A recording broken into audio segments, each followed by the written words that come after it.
दोस्तों नमस्कार, प्रणाम। मिडिल ईस्ट में मचे युद्ध के घमासान की चपेट में भारत भी क्या आता जा रहा है और भारत में राजनीतिक संग्राम आखिरकार क्यों छिड़ा हुआ है। दरअसल आपको बता दें कि जिस तरीके से स्ट्रेट ऑफ हॉर्मुज यानी कि जहां से गैस की सप्लाई का एक बड़ा हिस्सा भारत आता है, इस बड़े हिस्से के चलते भारत में जो गैस क्राइसिस हुआ पिछले दिनों और उसके बाद से भारत के जो समुद्री रास्ते के जरिए जो जहाज आ रहे थे सप्लाई करने को गैस को लेकर के, उन जहाजों को भारत आने का रास्ता मिला। लेकिन अभी भी गैस सप्लाई जो है वो बाधित नजर आ रही है और इस गैस सप्लाई के बाधित होने के पीछे विपक्ष मोदी सरकार को कटघरे में खड़ा कर रहा है। दरअसल बता दें आपको कि विपक्ष लगातार इसे विदेश नीति की फेलियरिटी बता रहा है, यानी कि मोदी सरकार की जो विदेश नीति है वो कारगर नहीं है, ये विपक्ष की तरफ से लगातार कहा जा रहा है। हालांकि सरकार की तरफ से सीधे तौर पर यह कहा जा रहा है कि वो देश के नागरिकों के हितों को ध्यान में रखते हुए हर संभव वो प्रयास कर रहे हैं जो कदम उन्हें उठाने जाने चाहिए। इसी के साथ साथ कांग्रेस पार्टी निशाना प्रधानमंत्री नरेंद्र मोदी पर बना रही है, लेकिन मोदी जी कहां पीछे चूकने वाले हैं। प्रधानमंत्री नरेंद्र मोदी ने भी सुदूर दक्षिणतम इलाके केरल में जाकर के कांग्रेस पार्टी पर निशाना साधा था और सीधा निशाना साधते हुए कांग्रेस पार्टी राहुल गांधी को जिम्मेदार ठहराते हुए प्रधानमंत्री नरेंद्र मोदी ने कहा था कि जिस तरीके से ये कांग्रेस पार्टी के जो नेता हैं ये कोशिश कर रहे हैं, सरकार का क्रिटिसिज्म कर रहे हैं कि सरकार को इस युद्ध में क्यों इंटरफेरेंस नहीं करना चाहिए। ये सीधे सीधे भारत को युद्ध में झोंकना चाहते हैं और फिर सरकार को क्रिटिसाइज करने के लिए, सरकार का विरोध करने के लिए रील बनाना चाहते हैं। दरअसल सुप्रिया श्रीनेत ने उसके बाद जिम्मा संभाला और प्रधानमंत्री नरेंद्र मोदी पर निशाना साधती हुई कांग्रेस पार्टी की नेता नजर आई। सुप्रिया श्रीनेत ने कहा कि कुल मिलाकर के देखा जाए तो सरकार की विदेश नीति की विफलता नजर आती है। सरकार की विदेश नीति पिछले कुछ सालों में जिस तरीके से कमजोर हुई है वो भारत के हितों को प्रभावित कर रही है। कांग्रेस पार्टी के वक्त पर भी देश पर संकट आते थे, लेकिन इस तरीके से कांग्रेस पार्टी ने संकट के वक्त पर कभी सरेंडर तक नहीं किया। ये बातें सुप्रिया श्रीनेत की तरफ से कही गई। बयान सुनवाते हैं आपको सुप्रिया श्रीनेत का, जो प्रधानमंत्री नरेंद्र मोदी को निशाना बना रही। ज्यादा अनएम्प्लॉयमेंट है, 11 महीने के सबसे ऊंचे आंकड़े पर महंगाई है, डबल मार पड़ रही है लोगों को, कमर तोड़ महंगाई है। 65 रुपए एक बार में सिलेंडर का दाम बढ़ जाता है। 15 से 29 साल की उम्र के लड़कों में 40% से ज्यादा ग्रेजुएट्स में अनएम्प्लॉयमेंट है। यह रिपोर्ट आई है, उस पर कोई चर्चा ही नहीं है। उस पर चर्चा कहां हो रही है? उस पर चर्चा सोशल मीडिया पर हो रही है। उस पर चर्चा देश की आम जनता करना चाहती है। देश की आम जनता वो सवाल उठाना चाहती है।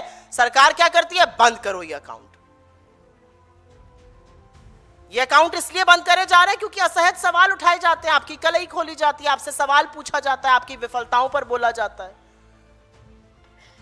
मैम, एक सवाल अर्थव्यवस्था से लेके निफ्टी में भी गिरावट देखी गई है, साथ साथ सेंसेक्स भी 1700 पॉइंट कम है और जो इस तरीके की स्थिति फ्यूल को लेकर बन रही है उस पर आप क्या कहेंगे? मैं इसका जवाब देने से पहले एक बात और कहना चाहती हूँ और एकदम से मुझे यकाएक याद आया।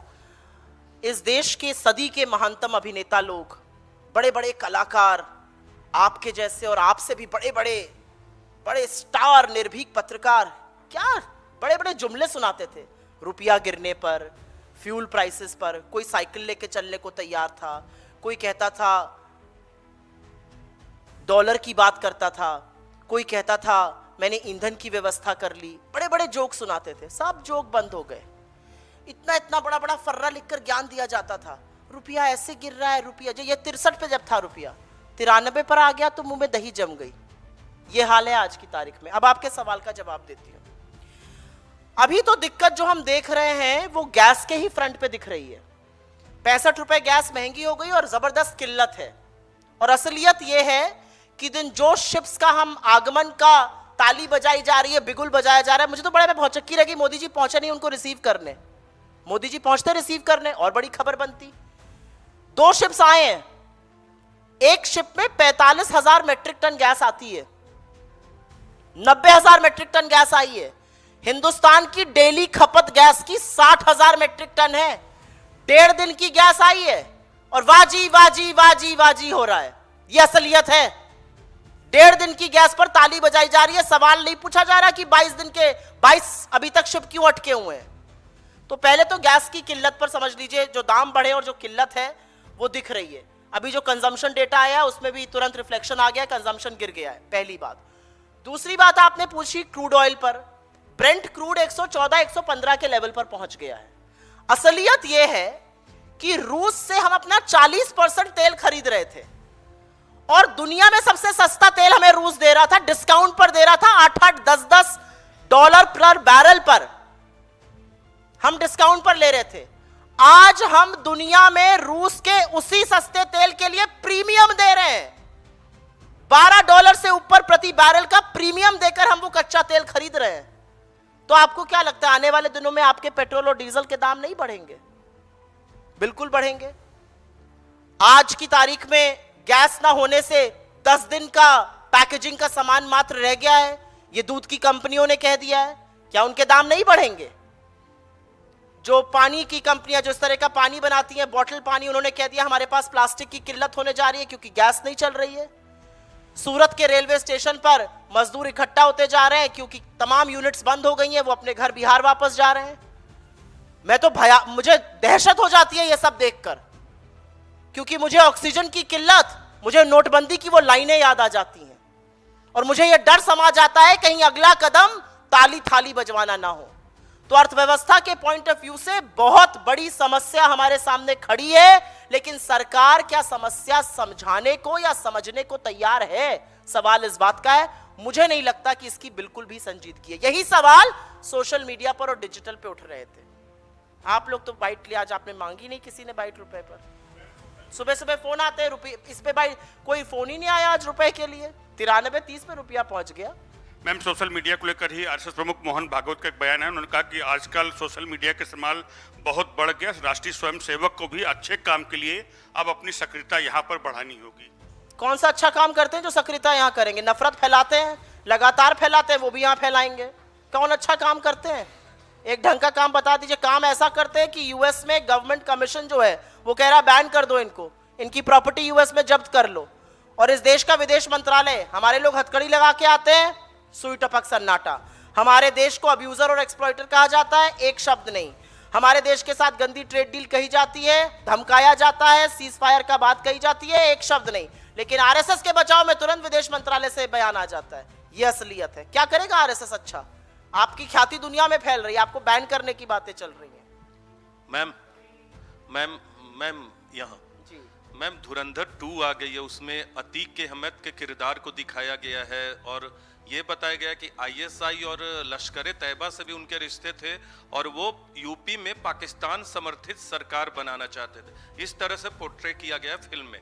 क्या प्रतिक्रिया है? आप नेटवर्क 18 से हैं, जियो ने प्रोड्यूस करी है, आपका काम है सवाल पूछना, मेरा काम है मुस्कुरा के चुप रह दे। तो कांग्रेस पार्टी की नेत्री सुप्रिया श्रीनेत थी, जिन्होंने मोदी सरकार को कटघरे में खड़ा किया और कटघरे में खड़ा करते हुए कहा कि मोदी सरकार की विदेश नीति की विफलता है, जिसके चलते भारत अपना स्टैंड क्लियर नहीं कर पा रहा है। भारतीय विदेश मंत्रालय का कहना है कि भारत जो विदेश नीति के आधार पर भारत का हित है उसी आधार पर फैसले लेगा। प्रधानमंत्री नरेंद्र मोदी के कुशल नेतृत्व में हम भारतवासियों को सीधे तौर पर ये कहना चाहते हैं कि वो पैनिक की स्थिति क्रिएट ना होने दे और सरकार उनके हर हित को सुरक्षित करने के लिए तमाम कड़े प्रयास करती नजर आ रही है। अब क्या कांग्रेस पार्टी झूठे आरोप लगा रही है या सरकार की विदेश नीति विफल हो रही है? इस पर आपकी क्या राय प्रतिक्रिया है, उसका हमें कमेंट में इंतजार रहेगा। इस खास रिपोर्ट में फिलहाल के लिए इतना ही। देश दुनिया से जुड़ी तमाम बड़ी खबरों के लिए देखते रहिए SPN9 न्यूज।